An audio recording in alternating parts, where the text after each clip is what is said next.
Today we need to talk about a myth, a huge myth, that's causing a lot of creative people a lot of stress. You know the one?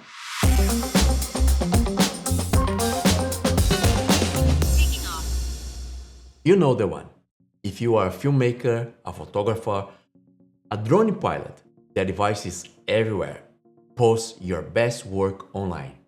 Build a massive following. That's how you get clients.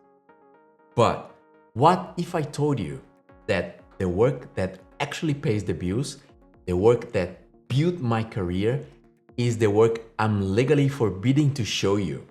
What if the key to a profitable filmmaking business isn't about getting more likes, but about earning more trust? Today we are talking about why my best, most high stakes work for clients like Netflix and Disney Plus will never ever end up on my Instagram feed. I have flown over 6,000 times, and I've learned that the most valuable portfolio I have is the one almost nobody sees. This isn't a theory. This is the quiet strategy that Perth is built on. In this episode, we will break down the myth of the social media portfolio. I will explain the two portfolio strategy I was forced to develop, and I will share how you can stop chasing vanity metrics and start building a real sustainable creative business for yourself. I get messages all the time from aspiring drone pilots and filmmakers. They are grinding. They are posting amazing content every single day. They believe that's the only path to success. And I get it. I was there too. When I started Perth, I did what everyone does. I posted my beautiful shots of Western Australia, the epic coastlines, the stunning sunsets, and it worked. To a point. I got some attention. I landed some smaller local jobs. I was building a brand, but then the game changed. I got a call for a project that was on a whole other level. It was a major global stream service. This was it, the dream. The kind of cinematic drone footage I had always wanted to create. The excitement was unreal. And then came the paperwork, page after page of it. The key document was a non-disclosure agreement, an NDA. What it meant, in simple terms, was that everything I was about to do, every shot I was about to capture, was a secret.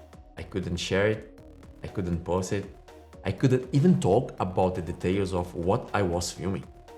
This work, my best work, had to remain completely invisible to the public. Therefore, I had a problem. My entire strategy was based on showing off my best work. And my new best work was locked away in a digital vault. This forced me to rethink everything. It led me to develop what I now call the two portfolio strategy. Your first portfolio is the one everyone knows. It's your public portfolio, your Instagram, your YouTube, your website gallery. Its job is to build your brand. It shows you're active, you're passionate, and you have a consistent style. But its job is not to land high caliber clients. That's the job of your second portfolio, the unseen portfolio. This is your client closer. This portfolio doesn't live online. It's a private, secure link you send directly to a potential client. It's not about getting 1,000 likes. It's about earning one person's trust. This portfolio is highly curated. If your client is in the mining industry, I show them my best confidential mining work. If it's a tourism board, I show them breathtaking, relevant travel visuals. It proves I understand their world, and it proves something even more important. I can be trusted with their secrets. For these clients, discretion is more valuable than creativity. My integrity is my most valuable asset.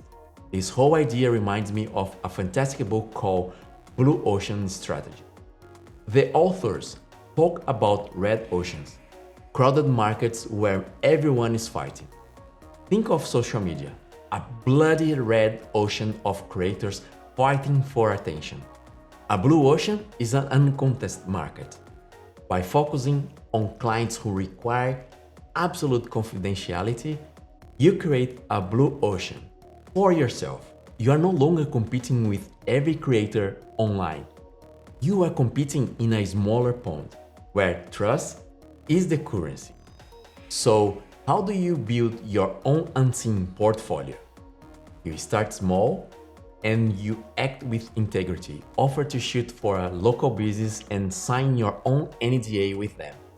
This builds a track record. You can also do spec work. Create a project that looks like a commercial for your dream client and put that in your private portfolio.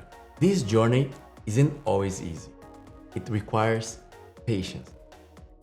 As the author Simon Sinek says, our struggles are short-term steps we must take on our way to long-term success. That unseen work is your short-term struggle for a long-term sustainable career. If you are interested in this way of thinking, I touch on these ideas in my blog, Scaling a Creative Business Without Losing Your Soul, over at rodmatsumoto.com. So here's the big takeaway. The pressure to be constantly visible is immense, but your value is not measured in likes or followers. It's measured in your skill, your professionalism, and your integrity. You don't need to show everyone everything. You just need to show the right things to the right people. The most successful creative businesses are often built in private. Your best work might be the work no one ever sees, and that's not just okay. It's a strategy. You now have the secret of the unseen portfolio, a new way to think about your career that doesn't depend on the social media hamster wheel. I have a question for you. What is the biggest assumption you have had to unlearn on your creative journey? Send me a message on Instagram, or even better, leave a review for this podcast and share your story. This is your journey, your vision, your sky. Take what you have learned and create something amazing. Until next time, keep your passion flying above focus.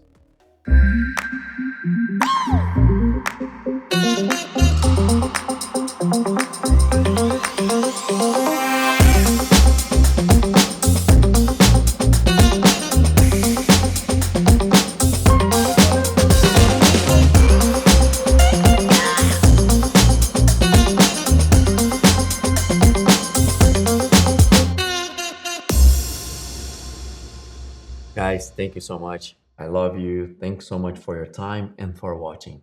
See you next time.